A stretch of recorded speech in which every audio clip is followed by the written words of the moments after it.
Y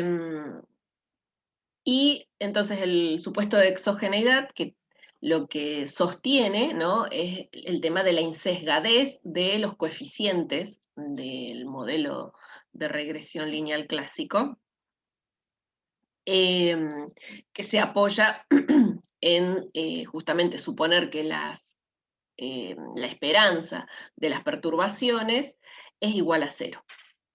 El otro supuesto con el que trabajamos es el de no multicolinealidad, y eso tiene que ver con la matriz X, y que el rango de esa matriz tiene que ser igual a K, donde K es el número de los parámetros, ¿no?, para que el determinante de X traspuesta por X sea distinto de 0, porque como vamos a necesitar, para encontrar el vector de los coeficientes, vamos a necesitar invertir esa matriz, debería verificarse que no haya multicolinealidad, sobre todo multicolinealidad perfecta, porque ya sabemos que si hay entre dos variables, entre dos regresoras, hay una multicolinealidad perfecta, eso va a hacer que el determinante sea 0.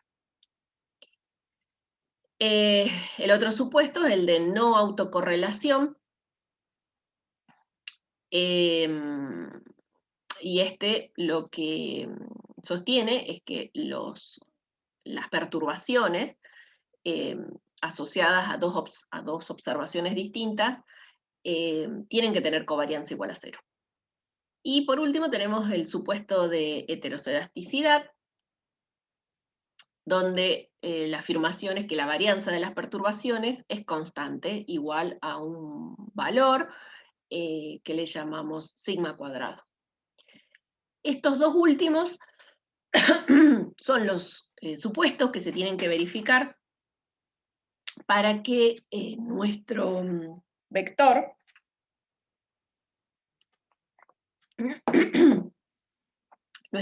beta sea eficiente, ¿no? Eficiente es de mínima varianza. Se tienen que verificar los dos, porque en definitiva estos dos van a estar afectando a la matriz de varianza y covarianza, ¿no? Y en el caso de que se verificaran todos estos supuestos, sabíamos que eso tiene asociado o implica el cumplimiento del teorema de Gauss-Markov. Si todos los supuestos se verifican, se estaría cumpliendo el teorema de Gauss-Markov. ¿Qué nos decía el teorema de Gauss-Markov? Bueno, que si estamos trabajando con linealidad, exogeneidad, con no autocorrelación y con no homocedasticidad, nuestros estimadores van a ser los mejores estimadores linealmente insesgados.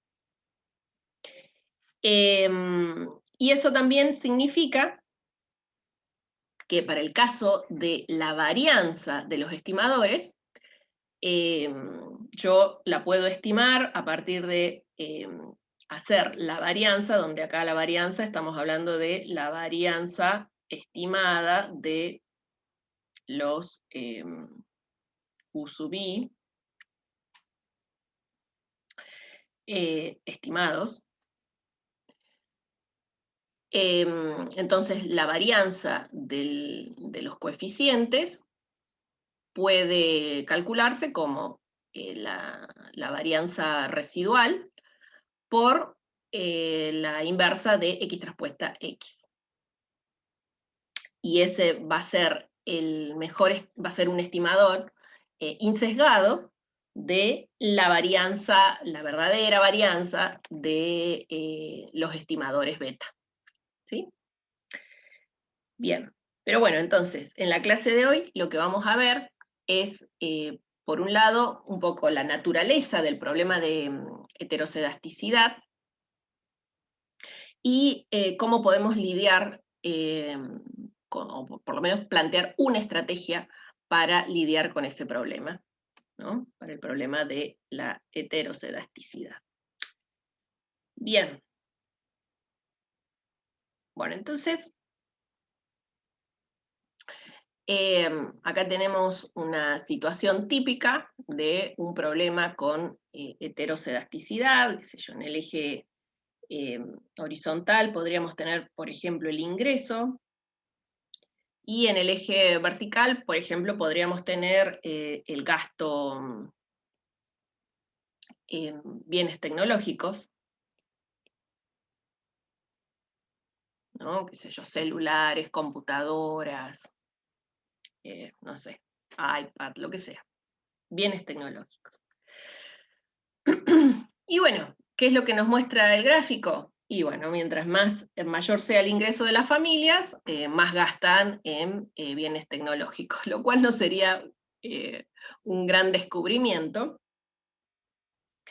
Pero lo que sí nos estaría mostrando el gráfico es que, voy a cambiar, en un determinado rango, para un determinado rango de la regresora, por ahí podemos establecer hasta 200, lo que se observa, ¿no?, es que la dispersión que tienen los datos es mucho menor que la dispersión que tienen los datos, qué sé yo, más o menos por acá, ¿no?, para el tramo siguiente.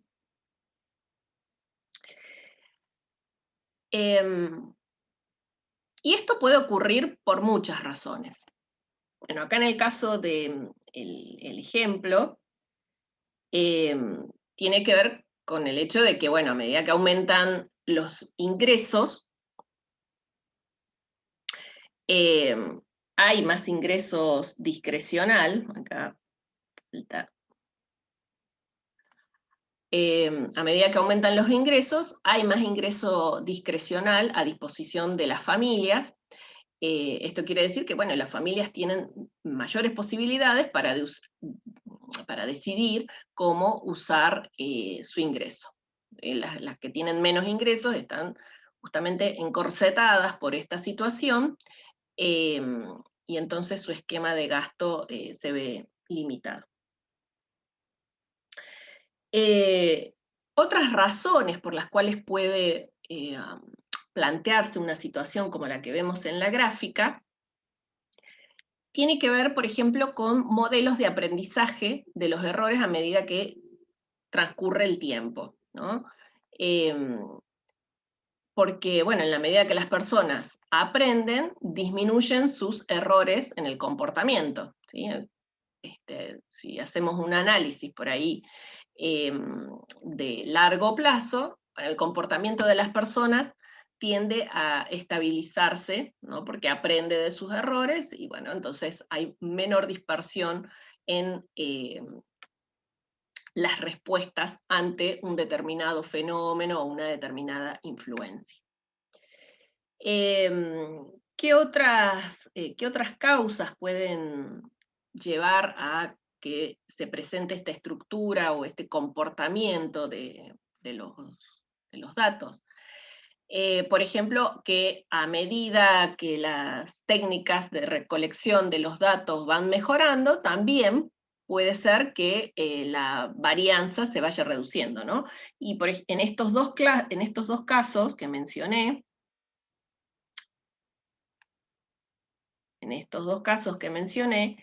el ejemplo ya no sería esta gráfica que teníamos acá, sino que el comportamiento de los datos sería al revés, ¿no?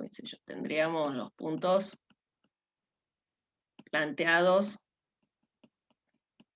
con una forma de cono, pero al revés, ¿no?, con un comportamiento en el cual la dispersión tiende a ser menor a mayores niveles, porque estamos hablando de que hay una reducción de la varianza. Por ejemplo, hay un ejemplo tradicional que es más viejo que la escarapela, porque ustedes jamás han tenido mecanografía, que capaz que ni saben lo que es mecanografía, pero había una materia en el secundario, yo tampoco la tuve, warning, yo tampoco la tuve esa materia, pero antes había una materia en el secundario que se llamaba mecanografía y consistía en aprender a escribir en máquina, a máquina.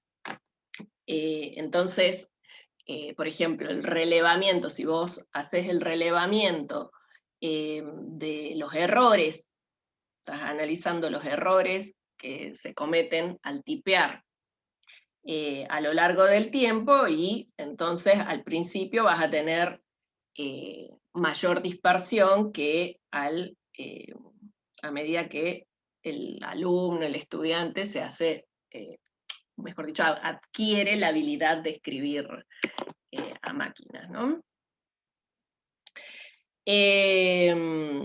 Bueno, después otras causales de la presencia de heterocedasticidad en un conjunto de datos puede ser por la aparición de algunos datos atípicos o aberrantes, también se les llama, o los famosos outliers, que por ahí los deben haber escuchado así.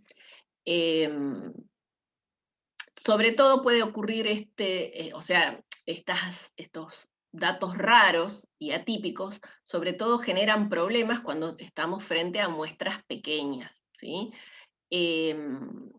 Si estamos con pocas observaciones y nos aparece un outlier, nos va a generar una distorsión importante, tanto para la estimación del beta, ¿no? del vector beta, como para su varianza, para la varianza de beta.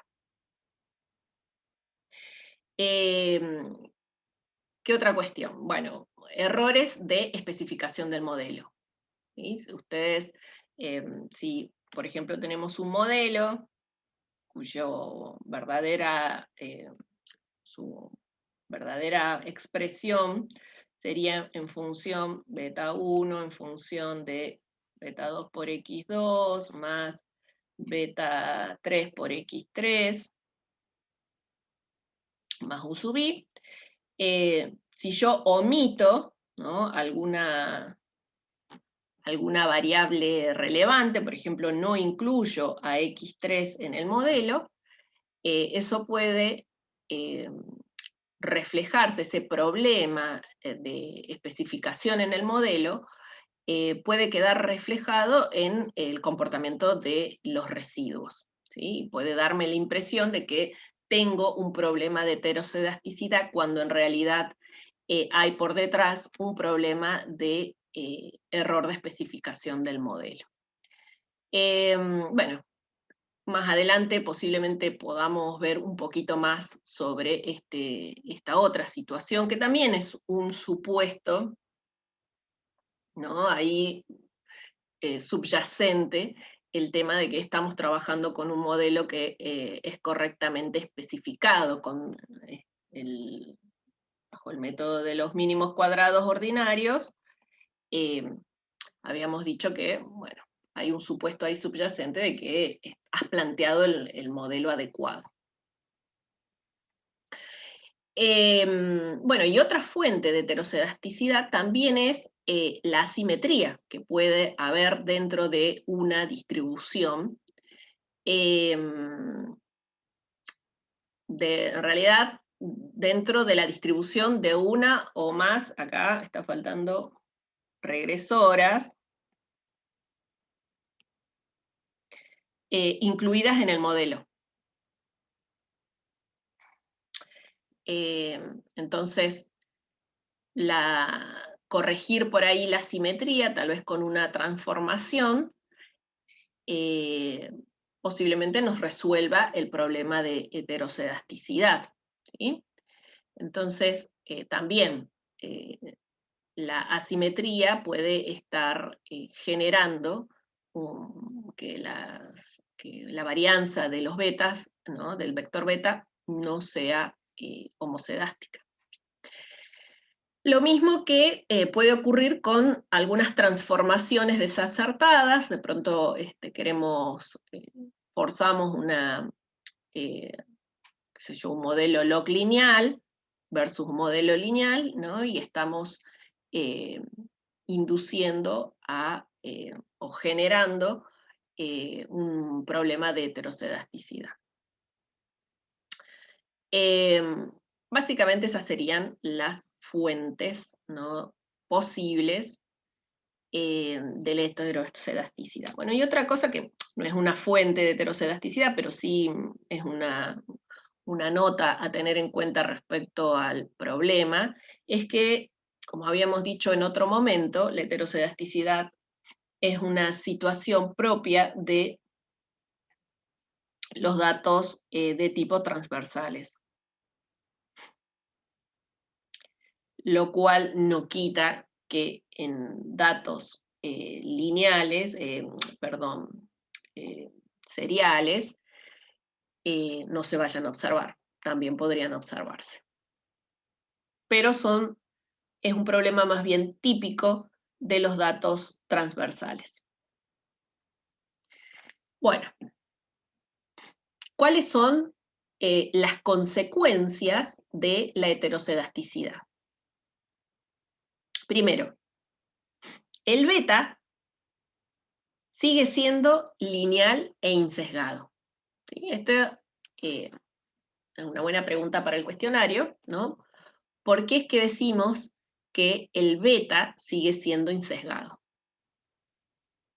Fíjense que dentro de los supuestos, ¿no?, el supuesto dentro de las propiedades de los estimadores, la propiedad de insesgadez se apoya, esto también lo habíamos dicho, se apoya en el supuesto de que la esperanza de las perturbaciones es igual a 0, o sea, se apoya en el supuesto de exogeneidad.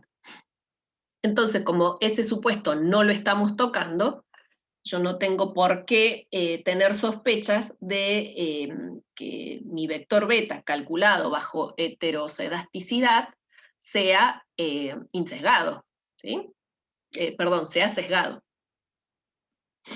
De hecho, si yo trazo la recta, que esta me quedó media fea, porque tendría que estar un poco más, un poquitito más, esperen que mano alzada. Tendría que estar un poquitito más inclinada, menos inclinada. Una cosa así.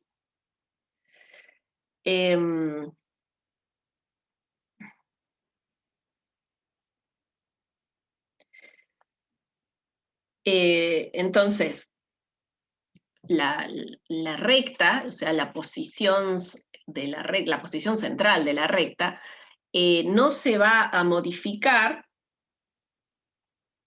por el problema de heterocedasticidad, ¿sí? O sea, va a seguir pasando por la mitad de la nube de puntos, la mitad de las observaciones, va a seguir pasando la recta. El problema radica, como habíamos dicho, ¿no?, en la dispersión que tiene asociada esa recta en el tramo, en el primer tramo en este ejemplo y el segundo tramo.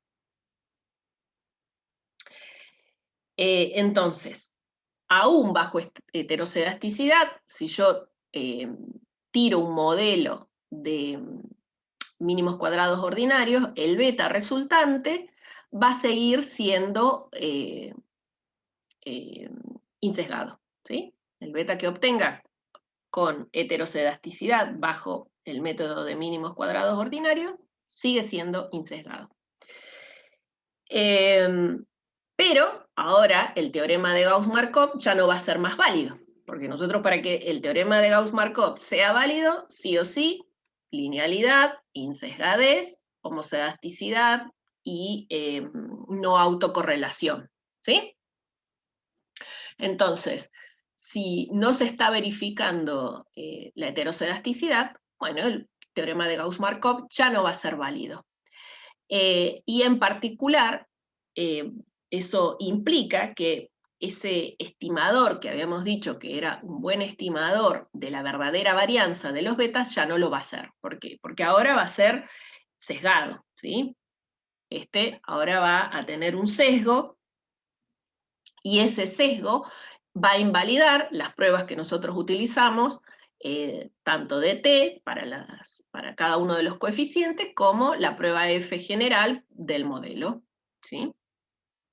Entonces, esas serían las consecuencias de la inclusión, perdón, de enfrentarnos al problema de la heterocedasticidad. Bueno, entonces, bueno, ahí está, ¿no? Lo que decíamos, si yo me emperro en realizar la estimación por mínimos cuadrados ordinarios en presencia de heterocedasticidad, ¿qué es lo que me va a pasar? Bueno, eso no me va a alterar la posición central de la línea de los mínimos cuadrados, o sea, la insesgadez todavía se sostiene, pero ¿cuál es el problema de los mínimos cuadrados cuando yo tengo este problema de heterocedasticidad? Que en los mínimos cuadrados pondera a todas las observaciones por igual, o sea, fíjate que cómo es que nosotros hacemos para encontrar la recta bajo mínimos cuadrados. Y vos agarrás y decís, bueno, yo lo que quiero es minimizar la suma de los residuos al cuadrado, ¿sí? Pero en esta estrategia, vos lo que estás haciendo en definitiva es darle a cada desvío igual ponderación. O sea, no te importa si el desvío es este de acá o si es este de acá, a todos les estás dando la misma importancia, ¿sí? Entonces, ese es el problema que tiene el método de los mínimos cuadrados ordinarios frente a heterocedasticidad.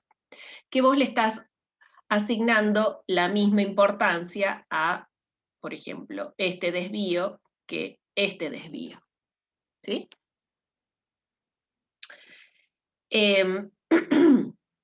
Bueno, si yo trato de encontrar el beta, como dijimos, la pendiente, pensándolo en el modelo lineal simple, ¿no? Con dos variables, nada más. Bueno, si vos querés en este marco estimar la pendiente del modelo, bueno, el beta sub 2, que es nuestra pendiente, va a seguir siendo la misma que encontramos antes, ¿sí? Acuérdense que acá cuando trabajamos con las X chiquititas, estamos hablando de los desvíos respecto de las medias, ¿no? Por ejemplo, el X chiquitito, acuérdense que es el X grande menos X raya. Bueno, entonces, en definitiva, como vemos acá, encontramos a la pendiente de la misma manera en que, o sea, bajo heterocedasticidad, el beta se encuentra trabajando de la misma manera que cuando teníamos homocedasticidad. El tema es la varianza de este beta. Cuando estamos con homocedasticidad, en realidad, visto que en algunas partes, en algunos libros aparece homocedasticidad y en otros sin. Entonces, cuando trabajamos bajo homocedasticidad, la varianza del beta era la varianza residual dividido la suma de los desvíos corregidos de X, ¿sí? En cambio, ¿por qué? Porque acá, como hay homocedasticidad, tenemos que la varianza residual está asociada a un único valor. En cambio, si estamos trabajando bajo heterocedasticidad, la varianza de los betas va a ser la sumatoria de los x sub i, esto por ahí si quieren ver de cómo se calcula, está en el apéndice del capítulo 11 de Gujarati, que es el que estamos utilizando. Pero en definitiva, entonces, la varianza de los betas, fíjense cómo se transforma. Y va a ser la sumatoria de los x sub i al cuadrado por las varianzas sub i, porque vamos a tener una varianza asociado a cada nivel, ¿no? Para cada nivel vamos a tener asociado, ¿no?, una determinada varianza, ¿sí?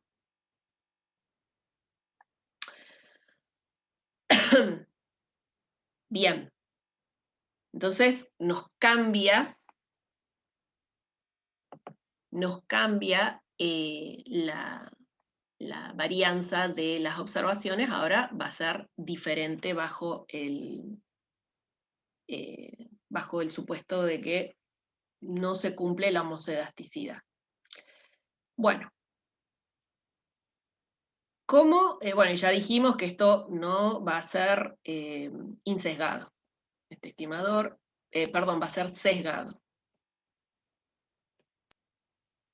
¿Sí? Y por ende, no podemos usar ni T ni F. Bueno, entonces, ¿cómo hacemos para resolver este problema? Vamos a utilizar el método de los mínimos cuadrados generalizados. En realidad, Bucarati lo intitula así, ¿no? Cuando dice, bueno, vamos a presentar una solución.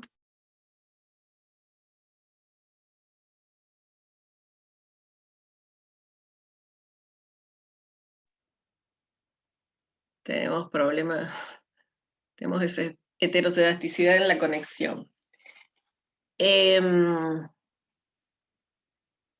Bueno, les estaba diciendo que, vamos a ver entonces, bueno, ¿qué hacemos? ¿Cómo estimamos cuando estamos frente al problema de heterocedasticidad, ¿no? Y lo que hace Gujarati es presentar como solución el método de los mínimos cuadrados generalizados. En realidad, hacia el final, él aclara que en realidad lo que vamos a ver ahora, ¿no?, es el método de los mínimos cuadrados ponderados, que es un caso particular dentro del método de los mínimos cuadrados generalizados. Bueno, entonces, ¿cuál es la idea detrás de esta metodología? La estrategia es tratar de diseñar un esquema de estimación de modo que las observaciones que surgen de la población que tengan mayor variabilidad, para nosotros serían las del segmento 2, reciban menos peso que las que provienen de las poblaciones con menos variabilidad, que en nuestro ejemplo serían los del primer tramo. Entonces, el método de los mínimos cuadrados generalizados lo que haría es tomar en cuenta esta información en forma explícita, ¿no? Y por lo tanto, de esta manera es que logra producir estimadores, los mejores estimadores linealmente insesgados, ¿sí? ¿Cómo lo hace? Bueno, vamos a trabajar con un modelo lineal simple, eso no nos va, no impide después generalizarlo para la situación multi. Entonces, partimos del modelo lineal simple, al cual le vamos a hacer la siguiente transformación. voy a multiplicar a beta 1 por una variable que le vamos a llamar x sub 0 i, donde todas las x sub 0 i van a ser iguales a 1. ¿Sí? Así que en realidad no le cambié mucho, no cambié nada. ¿Sí? Y lo segundo que vamos a hacer sobre esta expresión es, conociendo las varianzas heterocedásticas, o sea, si se conocen todas las sigmas sub i cuadrado, lo que voy a hacer es dividir a esta expresión, a la expresión donde ya agregué esta variable artificial, la vamos a dividir por el desvío estándar. Entonces divido primer miembro y segundo miembro por el desvío estándar. Entonces a esta expresión de acá le voy a llamar y sub i asterisco. Este beta 1 de acá, le voy a poner, para distinguirlos de los betas del modelo original, le voy a poner beta 1 asterisco. Esta expresión de acá le voy a llamar, fíjense que esta expresión ahora, ¿no?, que la he dividido por el desvío estándar, pasó a ser una variable, porque acá, cuando yo le había agregado el valor de 1, no pasaba nada, no me cambiaba absolutamente nada. Pero ahora que la dividí por el desvío estándar, como el desvío estándar es variable, esto también pasó a ser una variable, a la que le voy a llamar, bueno, x asterisco sub 0i. De nuevo, después tengo a beta sub 2 asterisco y esta expresión, que es el cociente de las x sub i por el desvío, le voy a llamar x asterisco i. Y bueno, me queda también los residuos, no, que acá serían las perturbaciones, porque estamos con el modelo poblacional. A las perturbaciones también las divido, y este sería el u asterisco i. Entonces, este es el que vendría siendo para nosotros el modelo transformado. Y fíjense qué interesante lo que ocurre ahora con la varianza de las perturbaciones. Acá la varianza de las perturbaciones, ¿no?, la varianza de las u sub i, ya no va a ser constante, sino que vamos a tener una por cada observación, ¿sí? Entonces, pero en este otro caso, veamos a cuánto es igual la varianza de esta perturbación asterisco. Entonces, se ve medio fulero, pero se ve. Entonces, fíjense que la varianza de las u sub i, nosotros habíamos demostrado ya anteriormente que es simplemente la esperanza de los u sub i asterisco al cuadrado. En realidad acá estaría faltando una cosa así. Mismo acá. Bueno, entonces si calculamos la esperanza de los u sub i asterisco al cuadrado, como los u sub i asterisco al cuadrado es el cociente de las perturbaciones originales dividido el desvío estándar, entonces esto no va a ser más que la esperanza de ese cociente al cuadrado. Bien, bueno, ¿no? Y esto acá me está aclarando porque la esperanza de los u sub i asterisco es igual a 0, igual que lo que nos pasaba antes. ¿Por qué es igual a 0? Porque es insesgado, ¿sí? Entonces habíamos demostrado que la varianza quedaba reducida a esta expresión para el caso de las perturbaciones. Bien. Entonces, acá nos quedó la esperanza de una constante, que es el 1 sobre el desvío, y entonces eso va a ser 1 sobre la varianza, ¿no?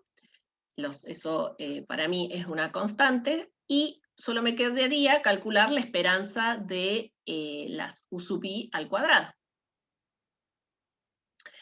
Recordemos que, como se conocen todas las varianzas, entonces la esperanza de las U sub i al cuadrado va a ser justamente sigma cuadrado i. Y esto, por ende, nos va a quedar que es simplemente igual a 1. Bueno, pero entonces, si esto nos da igual a 1, ¿no?